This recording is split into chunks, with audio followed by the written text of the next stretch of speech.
I actually started with Jim back when he was kind of starting out doing this, even part-time, and I didn't know anything about karting. I had done a lot of work on cars, but didn't know much about karting, and he actually needed a mechanic, so I actually started with him, not as a driver and as a mechanic, to try to learn it, and then a few years after that I started to race. I think it's probably important to me because I grew up in Indianapolis, so I was around racing a lot. My dad did a lot with cars and racing back when he was younger, so I kind of grew up with it. And one of those things I always wanted to do, but never ended up doing it until I was older and out of college. And it's just, I think it's fun coming out here. Everybody's really nice and works together, so it just makes for a nice weekend.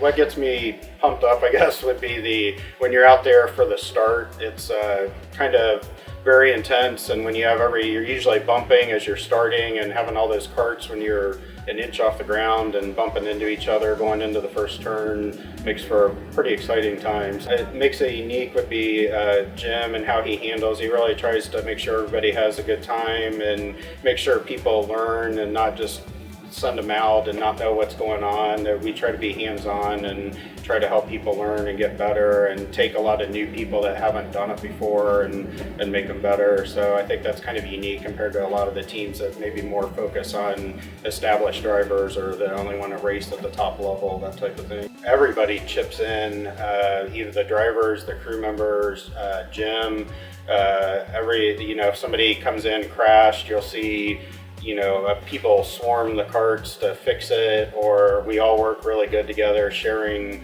data on what's going on in the track or the weather or our gearing or whatever it may be. So everybody's really good about trying to help out and work together and try to make everybody better, really. I think for a first-time driver, the biggest thing would probably be just stick with it. It's steep. A lot of people jump in thinking they're going to be really quick, and a few people do, but a lot of people may struggle for a while because it's a pretty steep learning curve. But I think if they stick with it, they'll enjoy it and they'll keep seeing that they're getting faster and faster over time.